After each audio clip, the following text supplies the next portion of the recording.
Welcome to దిశ. నేను మీ అజయ్. గరికపాటి నరసింహారావు పరిచయం అక్కర్లేని పేరు. ప్రవచనకర్త అయిన గరికపాటి గత కొంతకాలంగా ఏదో ఒక వివాదంతో తరచూ వార్తల్లో హెడ్లైన్గా మారుతున్నారు. ఇటీవల మహిళల దుస్తులపై ఆయన చేసిన కామెంట్లను యూట్యూబర్ నా అన్వేషణ తీవ్రంగా ఖండించారు. గరికపాటిపై గౌరవం లేకుండా మాట్లాడటంతో అన్వేష్ పైనే జనాలు తిరగబడ్డారు. కానీ ఈసారి మాత్రం గరికపాటి పైన జనాలు తీవ్ర ఆగ్రహంతో రగిలిపోతున్నారు. గరికపాటికి గుడ్డు తెలుసా అంటూ మండిపడుతున్నారు. ఇంతకీ గరికపాటిపై ప్రజలు ఆగ్రహానికి కారణం ఏంటి? అసలు ఈ గుడ్డు వివాదం ఏంటి అనేది వీడియోలో చూద్దాం.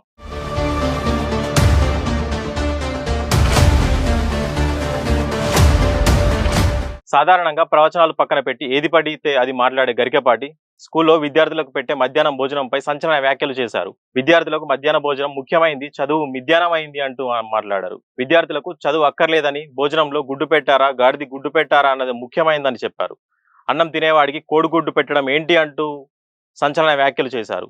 చదువుకోమనండి, లేకపోతే వెళ్ళిపోమనండి, అంతేగాని గుడ్డు కోసం ఎవరైనా బడికి వస్తారా అంటూ మాట్లాడారు. టీచర్లు కోడిగుడ్ల లెక్కలు రాసుకోవాలా అంటూ తీవ్ర వ్యాఖ్యలు చేశారు. ఇంకా వాళ్ళు చదువేం చెప్తారు, అసలు పిల్లలకు భోజనం పెట్టడం ఏంటి, వాళ్ళ భోజనం వాళ్ళనే తెచ్చుకోమని చెప్పాలి, లేదంటే బడి మానేయాలి అంటూ మాట్లాడారు. పిల్లలకు భోజనాలు పెట్టి యూనిఫామ్ ఇచ్చి పుస్తకాలు ఇస్తే వాడు ఏం చదువుతాడంటూ మాట్లాడారు. శోభనం పెళ్లి కొడుకులా మంచం ఎక్కుతాడంటూ తీవ్రమైన వ్యాఖ్యలు చేశారు. విద్యార్థులకు ఇన్ని సౌకర్యాలు అవసరం లేదని స్పష్టం చేశారు. పైగా భోజనంలో బల్లి పడింది, పిల్లి పడింది అంటూ గొడవలు మొదలవుతాయని అన్నారు.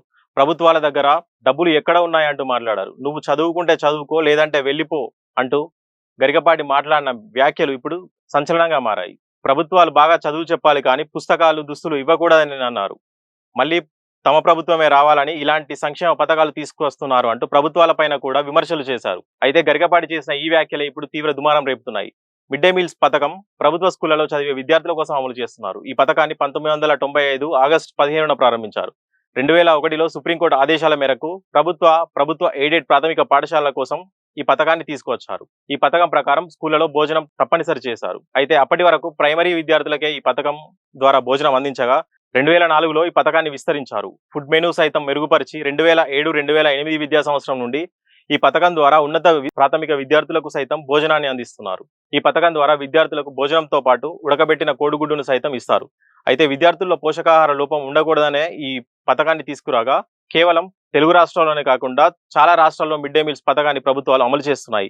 ఈ పథకం వల్ల గ్రామాలు, పట్టణాల్లోని పేద మధ్యతరగతి కుటుంబాల్లో పిల్లలు ఎంతో లాభం పొందుతున్నారు. ఈ పథకాన్ని తీసుకువచ్చిన తర్వాత ప్రభుత్వ స్కూళ్లలో అటెండెన్స్ శాతం కూడా పెరిగిందని నివేదికలు చెబుతున్నాయి. అంతేకాకుండా పోషకాహార లోపం సైతం తగ్గుతున్నట్టు నివేదికలు చెబుతున్నాయి. పోషకాహార లోపం అంటే వయసుకు తగ్గ ఎత్తు, బరువు లేకపోవడమే. దీనివల్ల భవిష్యత్తులో అనేక వ్యాధులు సైతం వచ్చే ప్రమాదం ఉంది. దేశంలో ఏపీ, తెలంగాణ సహా చాలా రాష్ట్రాల్లో పోషకాహార లోపం ఉన్నట్టు నివేదికలు చెబుతున్నాయి. తెలంగాణలో 5 ఏళ్లలోపు వారిలో 33% పిల్లలు పోషకాహార లోపంతో బాధపడుతున్నారు. 11 నుండి 18 ఏళ్ల వయసున్న బాలికల్లో 87% మంది పోషకాహార లోపంతో ఇబ్బంది పడుతున్నారు. మరోవైపు ఏపీలోను 5 ఏళ్ల వయసున్న పిల్లలు 27% మంది పోషకాహార లోపంతో బాధపడుతుంటే వీరిలో గ్రామీణ ప్రాంతాల్లో 31%, పట్టణాల్లో 25% మంది ఉన్నట్టు కేంద్ర ప్రభుత్వం విడుదల చేసిన చిల్డ్రన్స్ ఇన్ ఇండియా 2025 నివేదిక చెబుతుంది. అయితే గతంలో కంటే తెలుగు రాష్ట్రాల్లో పోషకాహార లోపం సమస్య తగ్గుతుందని ఈ నివేదికలు చెబుతున్నాయి. మరోవైపు దేశంలోని అన్ని రాష్ట్రాల్లో పేదరికం ఉంది. కడుపు నింపుకునేందుకే బడికి వచ్చే పిల్లలు సైతం ఉన్నారు. స్కూల్లో భోజనం పెట్టకపోతే వాళ్ళంతా పుట్టకూటి కోసం బాల కార్మికులుగా మారే అవకాశం ఉంది. కాబట్టి గరికపాటి మాటలు విని ప్రభుత్వాలు ఈ పథకాన్ని నిలిపివేస్తే మళ్ళీ విద్యార్థుల ఆకలి కేకలు తప్పవు, మళ్ళీ పోషకాహార లోపం పెరగడము తప్పదు. మరి ఇప్పటికైనా గరికపాటి తన వ్యాఖ్యలను వెనక్కి తీసుకుంటారా లేదా సమర్థించుకుంటారా అనేది చూడాలి. అలాగే గరికపాటి వ్యాఖ్యలపై మీరేమనుకుంటున్నారో కామెంట్ చేయండి. Thank you for watching.